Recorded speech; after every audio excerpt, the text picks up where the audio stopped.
Genesis chapter 33, New Living Translation. Jacob and Esau make peace. 33.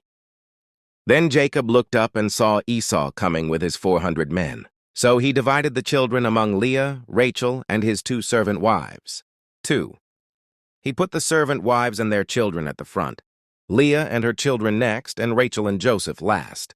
3. Then Jacob went on ahead. As he approached his brother, he bowed to the ground 7 times before him. Then Esau ran to meet him and embraced him, threw his arms around his neck and kissed him, and they both wept. Then Esau looked at the women and children and asked, "Who are these people with you?" "These are the children God has graciously given to me." "Your servant," Jacob replied. 6. Then the servant wives came forward with their children and bowed before him. 7. Next came Leah with her children, and they bowed before him. Finally, Joseph and Rachel came forward and bowed before him. 8. And what were all the flocks and herds I met as I came? Esau asked. Jacob replied, "They are a gift, my lord, to ensure your friendship." 9. My brother, I have plenty, Esau answered. "Keep what you have for yourself." 10. But Jacob insisted, "No, if I have found favor with you, please accept this gift from me. And what a relief to see your friendly smile. It is like seeing the face of God." 11. Please take this gift I have brought you, for God has been very gracious to me. I have more than enough, and because Jacob insisted, Esau finally accepted the gift. 12. "Well," Esau said, "let's be going. I will lead the way."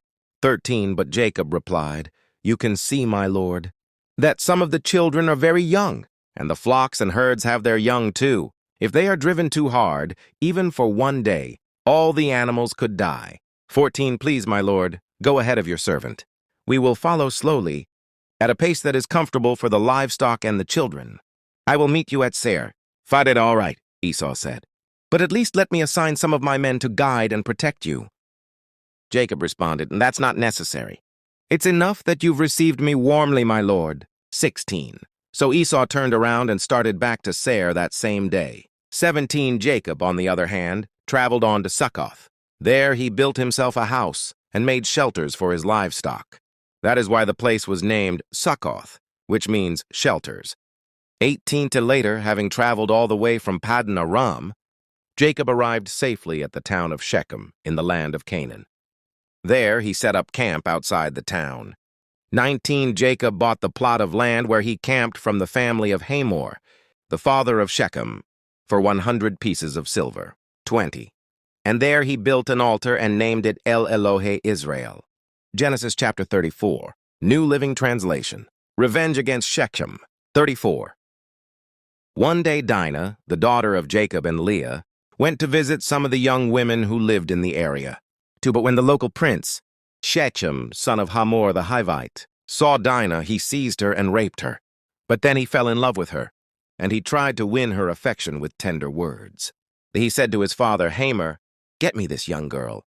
I want to marry her." Soon Jacob heard that Shechem had defiled his daughter, Dinah. But since his sons were out in the fields herding his livestock, he said nothing until they returned. 6. Hamor, Shechem's father, came to discuss the matter with Jacob. 7. Meanwhile, Jacob's sons had come in from the field as soon as they heard what had happened. They were shocked and furious that their sister had been raped. Shechem had done a disgraceful thing against Jacob's family, something that should never be done. 8. Hamor tried to speak with Jacob and his sons. "My son Shechem is truly in love with your daughter," he said. "Please let him marry her." 9. In fact, let's arrange other marriages too. You give us your daughters for our sons, and we will give you our daughters for your sons. 10. And you may live among us. The land is open to you. Settle here and trade with us, and feel free to buy property in the area. 11. Then Shechem himself spoke to Dinah's father and brothers. "Please be kind to me and let me marry her," he begged. "I will give you whatever you ask." 12. No matter what dowry or gift you demand, I will gladly pay it. Just give me the girl as my wife. 13. But since Shechem had defiled their sister Dinah, Jacob's sons responded deceitfully to Shechem and his father, Hamor. 14. They said to them, "We couldn't possibly allow this, because you're not circumcised. It would be a disgrace for our sister to marry a man like you." 15. But here is a solution. If every man among you will be circumcised like we are, 16, then we will give you our daughters, and will take your daughters for ourselves. We will live among you and become one people. 17, but if you don't agree to be circumcised, we will take her and be on our way. 18, Hamor and his son Shechem agreed to their proposal. 19, Shechem wasted no time in acting on this request, for he wanted Jacob's daughter desperately. Shechem was a highly respected member of his family. 20, and he went with his father Hamor to present this proposal to the leaders at the town gate. 1. These men are our friends, they said. Let's invite them to live here among us and trade freely. Look, the land is large enough to hold them. We can take their daughters as wives and let them marry ours. 22. But they will consider staying here and becoming one people, with us only if all of our men are circumcised, just as they are. 3. But if we do this, all their livestock and possessions will eventually be ours. Come, let's agree to their terms and let them settle here among us. 24. So all the men in the town council agreed with Hamor and Shechem, and every male in the town was circumcised.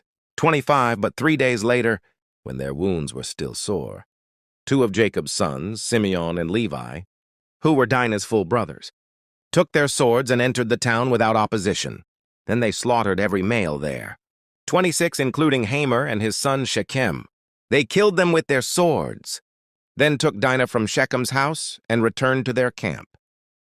27, meanwhile, the rest of Jacob's sons arrived, finding the men slaughtered. They plundered the town because their sister had been defiled there. 28, they seized all the flocks and herds and donkeys, everything they could lay their hands on, both inside the town and outside in the fields. 29, they looted all their wealth and plundered their houses. They also took all their little children and wives and led them away as captives. 30, afterward, Jacob said to Simeon and Levi, "You have ruined me. You've made me stink. Among all the people of this land, among all the Canaanites and Perizzites, we are so few that they will join forces and crush us. I will be ruined, and my entire household will be wiped out." 31, but why should we let him treat our sister like a prostitute? They retorted angrily.